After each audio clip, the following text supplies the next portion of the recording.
Boat काफी अच्छे से आगे बढ़ रही थी क्योंकि हवा तेज थी, मगर यहाँ पर एक अनयूजुअल बात होती है जब एकदम से हवा गायब हो जाती है। सभी लोग हैरान थे। विक्टर और ग्रेग तो पहले भी सेलिंग पर आए थे, मगर उनके हिसाब से हवा कभी ऐसे गायब नहीं होती, ऐसे अचानक से तो बिल्कुल नहीं। और अब इससे पहले कि ये लोग इंजन का इस्तेमाल करके आगे बढ़ते या वापस मुड़ते, एक समंदरी तूफान इनकी ओर बढ़ रहा था। ग्रेग जल्दी से नीचे जाता है और कोस्ट गार्ड से कांटेक्ट करने की कोशिश करता है, मगर कोस्ट गार्ड वाले बताते हैं कि हमें वहाँ कुछ भी नजर नहीं आ रहा। उसी समय ग्रेग को एक डिस्ट्रेस कॉल भी रिसीव होती है, जिसमें एक औरत चिल्ला रही थी कि मेरी मदद करो, उसने सबको मार दिया है और यहाँ हर तरफ लाशें हैं। ग्रेग दोबारा कांटेक्ट करने की कोशिश करता है, मगर ना तो उसका कोस्ट गार्ड से कांटेक्ट हो पाता है और ना ही उस डिस्ट्रेस कॉल वाली से। कनेक्शन टूट चुका था और इतने में समंदरी तूफान उन तक पहुंच चुका था। इन लोगों को बचने का मौका ही नहीं मिलता और बड़ी बड़ी लहरें बोट को उलट देती है। इस हादसे में उनकी एक दोस्त हैदर समंदर में डूब के मर जाती है, बाकी किसी तरह उल्टी बोट पर खुद को बचा लेते हैं। इनका ये खूबसूरत सफर एक भयानक सपने में बदल गया, वो भी बस एक 2 घंटे में। सभी लोगों के अलावा जेसिका बहुत परेशान लग रही थी, जैसे उसे कुछ तो मालूम हो।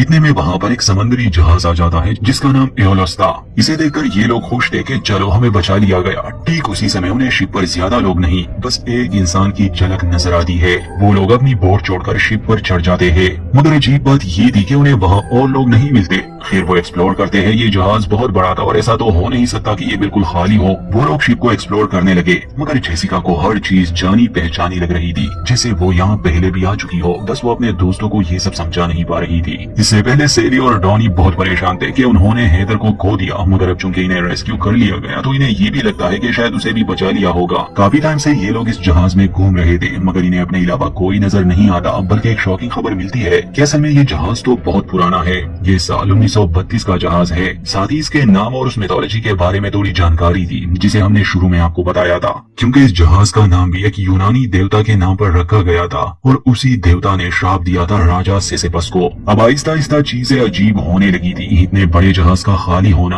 और वो भी इतना पुराना। खैर चलते चलते ये लोग किसी की आहट सुनते हैं। जब विक्टर देखने जाता है उसे कुछ चाबियां मिलती है। वो उसे अपने दोस्तों को दिखाता है कि यहाँ जो कोई भी है इसे लेने वापस जरूर आएगा। मगर जब जेसिका उन चाबियों को देखती है तो हैरान रह जाती है, क्योंकि ये उसी की चाबियां थी। बाकी सबको तब यकीन आ जाता है जब वो कीचेन में से अपने बेटे टॉमी की फोटो उन्हें दिखाती है। फिर उसके दोस्तों को ये प्रैंक लग रहा था। उन्हें लग रहा था कि शायद इस शिप पर हमसे पहले हैदर को रेस्क्यू किया होगा। हैदर के पास जेसिका की चाबियां थी। अभी या तो उसने जानबूझकर चाबियां यहाँ गिराई है या गलती से गिर गई है, मगर यही एक थ्योरी इस बात की बन सकती है। बल्कि ग्रेग, जिसे समंदरी सफर का काफी एक्सपीरियंस था, वो ये कहता है कि समंदर के लंबे सफर से अक्सर सेलर्स बोर हो जाते हैं और मजे के लिए वो कुछ प्रैंक्स करते हैं। शायद वो सब कहीं पर छुपे हैं और हमें डराने की कोशिश कर रहे हैं, मगर ये बात सही नहीं हो सकती। ये कोई छोटा मोटा जहाज तो है नहीं। यहाँ अलग अलग रैंक्स के अफसर होंगे और हर तरह का स्टाफ। फिर रियल वर्ल्ड में तो ये सब मुमकिन है, मगर ऐसा कुछ भी नहीं था। इस कहानी का एक डार्क साइड है जो थोड़ी देर में हमारे सामने होगा। ये सभी दोस्त जब चलते चलते जहाज के रेस्टोरेंट में पहुंच जाते हैं तो देखते हैं वहाँ खाना रेडी है, मगर कोई है नहीं। ये बातें ही कर रहे थे कि तभी जेसिका को किसी की परछाई नजर आती है।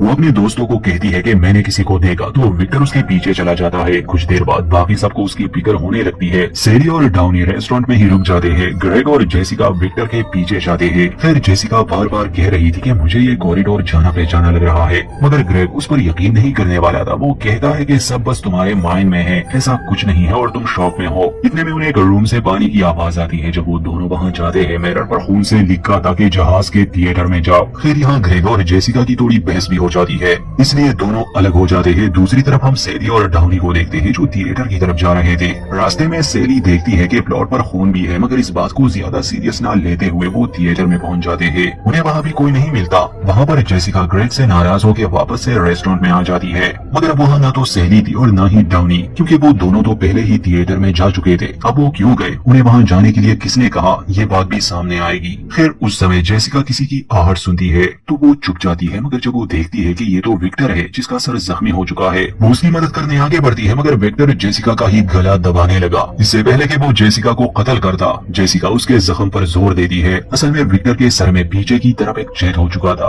अब ऑलरेडी उसका काफी ब्लड लॉस हो चुका था, इसलिए वो वहीं पर मर जाता है। मगर अब जेसिका इतनी घबरा जाती है कि वो कुछ समझ ही नहीं पाती। वो थिएटर की तरफ भागती है ताकि ग्रेग को इस बारे में बता सके, मगर जैसे ही वो वहाँ पहुँचती है, वहाँ के हालात देखकर उसके पैरों तले जमीन खिसक जाती है, क्योंकि वो देखती है कि ग्रेग को शूट किया गया है। सेली और डाउनी उसके पास बैठे रो रहे हैं। जेसिका के आते ही दोनों उस पर गुस्सा करते हैं। सेली उसके ऊपर भड़क जाती है कि तुम पागल कमीनी, तुमने इसे मार दिया, आखिर क्यों? जेसिका कसम खाती है कि मैंने ग्रेग को नहीं मारा, आखिर तुम लोगों को ऐसा क्यों लगता है? तो वो बताती है कि मरने से पहले उसने हमसे ये बात कही थी कि जेसिका ने मुझे शूट किया, हम इससे पहले कि ये लोग कुछ समझ पाते। ऊपर से एक निकाबपोश आदमी शूट करने लगता है। वो सेली और डाउनी को मार देता है। जेसिका किसी तरह उससे अपनी जान बचाकर भागने लगी, मगर एक पॉइंट पर वो निकाबपोश उसे पकड़ लेता है। जेसिका रोते हुए बार बार कह रही थी कि प्लीज मुझे मत मारो, मेरा एक छोटा बेटा है। एक लम्हे के लिए वो मास्क मैन रुक जाता है। जेसिका को भागने का मौका मिलता है, मगर डेक पर आते ही वो मास्क मैन जेसिका को मारने की कोशिश करता है। जेसिका एक एक्स की मदद से उसे हरा देती है और उसे समंदर में फेंकने से पहले हम जान पाते हैं कि इस निकाब के पीछे असल में एक औरत है।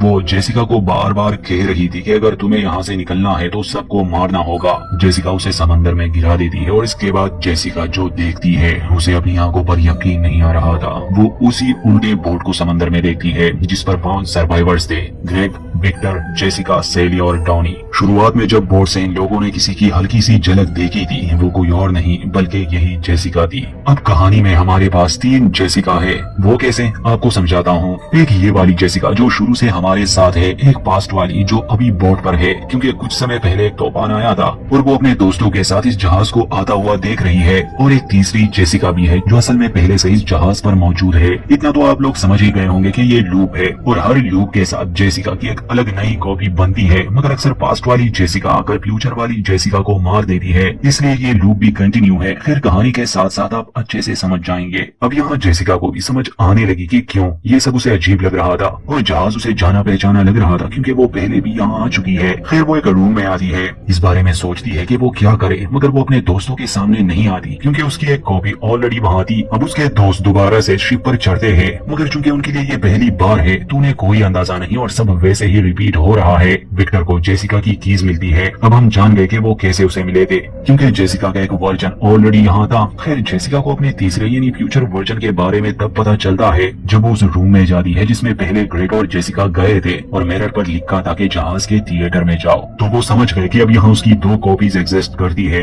एक जो अभी अभी डूबते बोट से इस जहाज पर चढ़ी है और उसे कुछ भी नहीं मालूम, और दूसरी फ्यूचर वाली जो इस लूप में पहले से है। फिर वो सोच समझ कर फैसला लेती है, क्योंकि ये सब पहले हो चुका था तो अगर वो कोई गलत कदम लेगी शायद हालात और खराब हो जाए। मगर जब से जेसिका इस जहाज पर आई थी वो बार बार कह रही थी कि मुझे डेजा वू महसूस हो रहा है। वो अपने दोस्तों का पीछा करते हुए रेस्टोरेंट में जाती है और अब चूंकि हम प्रीवियस कहानी जानते हैं तो ये वो समय है जहाँ दूसरी जेसिका को किसी की परछाई नजर आती है। वो अपने दोस्तों को कहती है कि मैंने किसी को देखा। फिर विक्टर उसके पीछे जाता है। जो हमारी मैन जेसिका है जो हमारे साथ शुरू से है उसे हम जेसिका 1 कहेंगे। अब जेसिका 1 विक्टर से छुपने के लिए वहाँ से निकल जाती है क्योंकि वो उनके सामने नहीं आ सकती थी। वो डेक पर आती है और समंदर में डाउनी की लाश देखती है जिसे बर्ड्स खा रहे थे, और इतने में वहाँ विक्टर भी पहुँच जाता है। अब विक्टर को कोई अंदाजा नहीं था कि असल में ये जेसिका कौन है और इसने क्या क्या देखा, बल्कि वो हैरान इस बात पर हो जाता है कि आखिर तुम यहाँ इतनी जल्दी कैसे पहुँच गई। जेसिका उसे समझाने की कोशिश करती है कि देखो यहाँ कुछ अजीब हो रहा है, वहाँ नीचे अभी मेरी एक कॉपी है जो ग्रेग के साथ तुम्हें ढूंढ रही है। ये सब पहले हो चुका है, मैंने तुम्हें मरते देखा है, मैंने सबको मरते देखा है।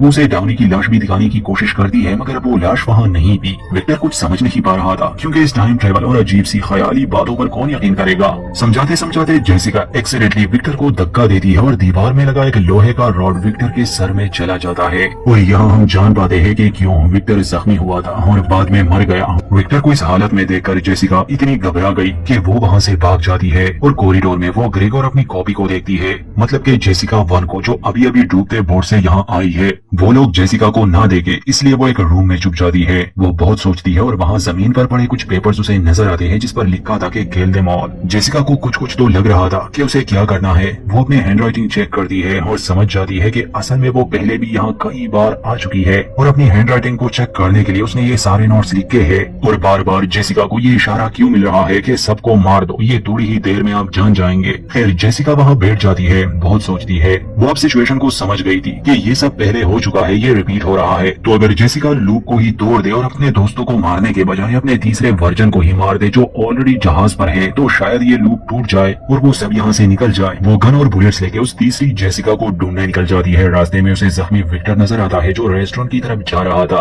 और वहाँ पर जेसिका 2 मौजूद थी जो अपने दोस्तों सेली और डाउनी को ढूंढ रही थी, क्योंकि वो दोनों वहाँ नहीं थे, वो थिएटर में गए थे। इसके बाद विक्टर जेसिका 2 पर हमला करेगा और उसका गला दबाने की कोशिश करेगा, मगर यहाँ लूप को तोड़ने के लिए मैन जेसिका मतलब जेसिका 1 विक्टर और जेसिका 2 के बीच आ जाती है, ये साबित करने के लिए कि यहाँ एक नहीं बल्कि 2 जेसिका है। विक्टर भी अपनी आंखों से ये सब देख लेता है और खुद वो जेसिका भी जो अभी अभी यहाँ आई थी। इसका मतलब कि अब ये लूप ऐसे कंटिन्यू नहीं हो रहा। विक्टर भी बच गया। फिर अब मैन जेसिका थिएटर में जाती है ताकि जेसिका 3 को शूट कर सके, क्योंकि उसने ग्रेग को तो मार दिया होगा, मगर अभी डाउनी और सेली जिंदा है। थिएटर में आते ही वो जेसिका 3 को शूट करती है, मगर वो मरती नहीं, जख्मी हो जाती है। मैन जेसिका सेली और डाउनी को थिएटर से जिंदा बाहर ले आती है, उन्हें समझाती है कि मैंने किसी को नहीं मारा बल्कि हम सबको कोई